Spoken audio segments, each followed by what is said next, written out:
ఫైనల్గా Israel Hezbollah యుద్ధం ఆగిపోయింది అంటే అఫీషియల్ అనౌన్స్మెంట్ అండి. ఇదేదో ఈ సీజ్ ఫైర్ అనేది ఎవరో ఎక్కడో వెస్టర్న్ మీడియా రాస్తున్నది కాదు, స్వయంగా బెంజమిన్ నెతన్యాహు గారు ఒప్పుకున్న సీజ్ ఫైర్. అంటే ఇక మీదట యుద్ధము అనేది ఉండదు. సో భారత్ వైపు నుంచి కూడా నిన్న రాత్రి ఒక వార్త, మేము చాలా సంతోషంగా ఉన్నాము అని చెప్పి నిన్న మాట్లాడాం. 250 రాకెట్లు హిజ్బుల్లా వాళ్ళు ఇజ్రాయెల్పై ప్రయోగించారు. మరి ఇదే విధంగా మీకు ఇజ్రాయెల్ వాళ్ళు కూడా బైరూతులో ఒక గ్రామాన్ని ఖాళీ చేసేయండి, ఇక్కడ చాలా హిజ్బుల్లా ఆయుధాలు ఉన్నాయి, వాటిని మేము బయటికి తీయబోతున్నాం, టోటల్ డిస్ట్రక్షన్, ఈ విలేజే మీకు కనిపించదు అన్నట్టుగా అక్కడ ఉండే ప్రజలను బెదిరించి అక్కడి నుంచి తరిమివేశారు. సో ఇదంతా జరుగుతున్న టైంలో మీకు హిజ్బుల్లా నాయకులు అలాగే మీకు నెతన్యాహు వీళ్ళు కూర్చొని నెగోసియేషన్స్ అనేవి జరుపుతున్నారు. చూడండి, మీకు అక్కడ సైనికులు అలాగే హిజ్బుల్లా తీవ్రవాదులు వీళ్ళు చాలా పెద్ద పోరాటంలో ఉంటున్న టైంలో ఈ నాయకులు అక్కడ కూర్చొని యుద్ధాన్ని ఎలా ఆపాలి అంటే వీళ్ళే యుద్ధం స్టార్ట్ చేస్తారు, మళ్ళీ వీళ్ళే యుద్ధాన్ని ఆపేస్తారు, అమెరికా వాడి స్టైల్.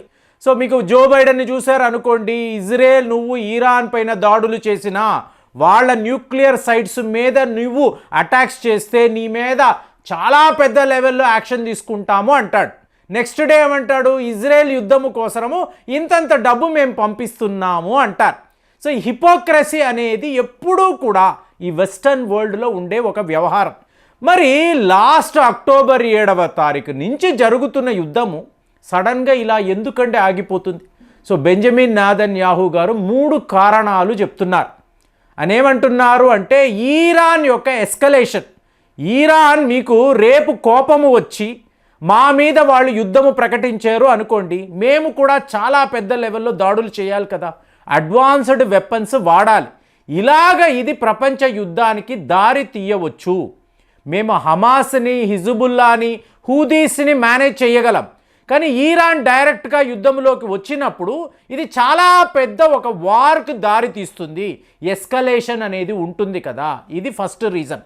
సో న్యాయమైనదే, ఎందుకంటే ఇరాన్ కూడా ఒక పెద్ద దేశమే, వాళ్ళ వద్ద కూడా మంచి ఆయుధాలు ఉన్నాయి కదా, కాబట్టి పవర్ అట్రాక్ట్స్ పవర్ అన్నట్టుగా అయిపోతుంది. ఇక రెండవ కారణం ఏమిటంటే మా ఇజ్రాయెల్ డిఫెన్స్ ఫోర్సెస్కి మేము కొంచెము రిలీఫ్ ఇవ్వాలి కదా, కంటిన్యూస్గా 1 year నుంచి యుద్ధాల్లో ఉన్నారు కాబట్టి వాళ్ళను రిలాక్స్ చేయడానికి మాకు ఇది ఒక అవకాశంగా మేము భావిస్తున్నాము అనేది రెండవ రీజన్. ఇక మూడవది తీసుకున్నారు అనుకోండి, ఐసోలేటింగ్ ద హమాస్. ఇప్పుడు హమాస్కి సపోర్ట్గా ఎవరూ లేరు, సో ఇదే కదా మా లక్ష్యం, సో దాన్ని మేము రీచ్ అయ్యాం. సో ఈ 3 కారణాలు అనేది నాకు చాలా ఇంపార్టెంట్, దీని ఆధారంగా ఈ యుద్ధాన్ని నేను ఆపేస్తున్నాను అని చెప్పి బెంజమిన్ నెతన్యాహు గారు చెప్పారు. కానీ ఇక్కడ వ్యవహారం ఎలా ఉంటుంది అంటే, ఒక రెడ్ లైన్ అనేది మేము గీసాము, ఈ రెడ్ లైన్ని మీరు దాటారు అంటే చాలా పెద్ద లెవెల్లో మీ మీద దాడులు ఉంటాయని అమెరికా చెప్తుంది, ఇజ్రాయెల్ చెప్తుంది.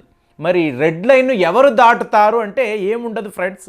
ఇప్పుడు హమాస్, హిజ్బుల్లా వాళ్ళు చాలురా బాబు, ఇన్ని రోజుల నుంచి మనం ఎన్నో రకాలుగా ఇబ్బందులు పడ్డాము, మన ప్రజలు ఇల్లు వాకిళ్ళు పోగొట్టుకొని ఎక్కడెక్కడో తిరుగుతున్నారు, సో వాళ్ళు మళ్ళీ లెబనాన్ వస్తారు, వాళ్ళ ఇళ్లలో వాళ్ళు నివసిస్తారు, చాలు మనం రిలాక్స్ అవుదాము అని చెప్పి వీళ్ళందరూ కూడా, అంటే వీళ్లకు ఒక ప్రభుత్వము వైపు నుంచి సపోర్ట్ ఉండదండి. ఆ ఫండింగ్ అనండి, ఆయుధాలు అనండి, వాళ్ళ ఫ్యామిలీస్ అనండి, వీళ్లకు వీళ్ళే చూసుకోవాలి. సో అలాంటిది వాళ్ళు రిలాక్స్ అవుతున్నారు అన్నప్పుడు సడన్గా ఇజ్రాయెల్ వైపు నుంచి దాడులు ఉంటాయి.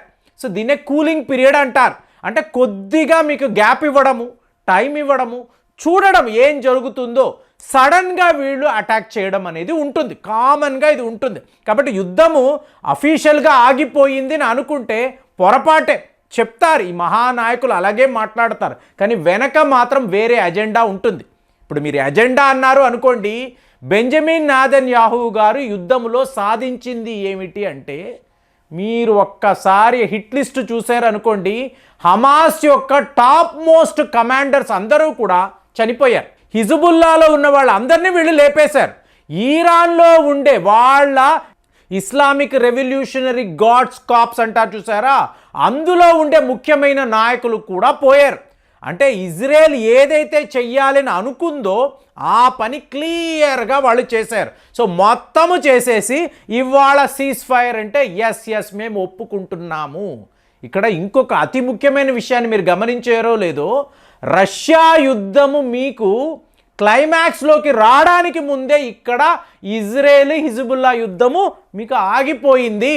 సో ఇదే ఇక్కడ ఉండే విచిత్రం. మనం ఏమనుకున్నాము, ముందు రష్యా యుద్ధం ఆగిపోతుంది, జనవరిలో ట్రంప్ గారు వస్తారు, రష్యా యుక్రెయిన్ యుద్ధాన్ని ఆపేస్తారు. కానీ ఇజ్రాయెల్ యుద్ధం మాత్రం కొనసాగుతూనే ఉంటుంది. ఎందుకు? ట్రంప్ గారికే ఇది కావాలి. ఆయన ఎలక్షన్ క్యాంపెయిన్లోనే ఏం మాట్లాడుతున్నాడు, ఇరాన్ యొక్క న్యూక్లియర్ సైట్స్ను ఇజ్రాయెల్ కొట్టాలి, వాటిపైన అటాక్స్ చెయ్యాలి, అటాక్స్ అయిన తర్వాత మళ్ళీ మనం ఆలోచిద్దాం, కానీ ఇరాన్ వద్ద అణు అస్త్రాలు ఉండకూడదు, డొనాల్డ్ ట్రంప్ గారు ఓపెన్గా చెప్పిన విషయం.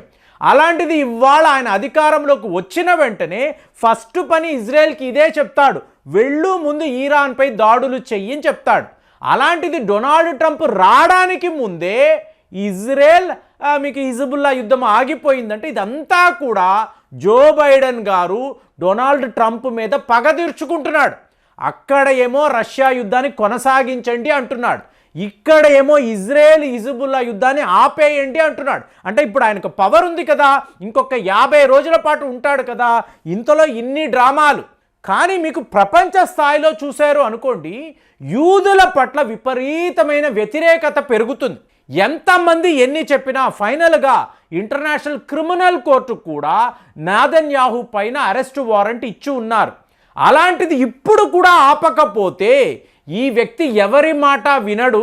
సో ఇతని యుద్ధాన్ని ఆపడు, ఇలాగ జనాలు చనిపోతూనే ఉండాలా, ఇంతంత పెద్ద నష్టాలు జరుగుతూనే ఉండాలి. అంటే వీళ్ళు బైరూత్ మీద దాడులు అంటారు, మళ్ళీ వాళ్ళ రాకెట్లు అంటారు, ఇలా యుద్ధము కొనసాగుతూనే ఉంటుందా?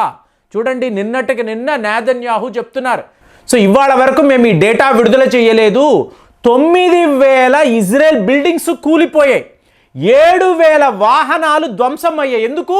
హిజ్బుల్లా వాళ్ళు ప్రయోగించిన రాకెట్లు.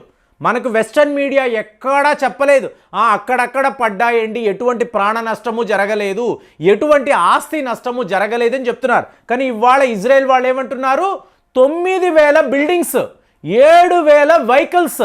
సో ఇంత పెద్ద లెవెల్లో వీళ్ళకి నష్టం జరిగింది. మళ్ళీ అలాగే జీడిపి అన్నారనుకోండి, 6.2 గ్రోత్ రేట్ ఉన్న ఇజ్రాయెల్ ఇవాళ 2%కి వచ్చేసారండి. యుద్ధము అన్నప్పుడు స్టాక్ మార్కెట్లో అమెరికాలో మీకు ఈ వెపన్స్ కంపెనీస్ ఉన్నాయి చూసారా, వాళ్ళ షేర్ వాల్యూ బాగా పెరిగింది. కానీ ఇప్పుడు ఏమైంది, ఈ ట్రంప్ రావడం ఈ మిలిటరీ ఇండస్ట్రియల్ కాంప్లెక్స్ వీటిని టోటల్గా క్లోజ్ చేస్తాను, వీళ్ళ వ్యాపారాన్ని జరగనివ్వను అనడంతో అక్కడ స్టాక్ మార్కెట్ కూడా ఇబ్బందుల్లో పడడంతో ఇది one of the main reasons friends. Israel వాళ్ళు యుద్ధాన్ని ఆపడానికి అమెరికాలో స్టాక్ మార్కెట్ వాళ్ళది కూలిపోతుంది, ఈ వెపన్స్ కంపెనీస్ని ఇంకెవరు నమ్మరు అనే పరిస్థితి. సో ఇదంతా చూసుకొని అటు వ్యాపారం జరగడం లేదు, ఇటు జీడిపి కూడా ఎదగడం లేదు, ఎవరు ఇజ్రాయెల్ని నమ్మడం లేదు, ఇజ్రాయెల్లోకి వచ్చి పెట్టుబడులు లేవు.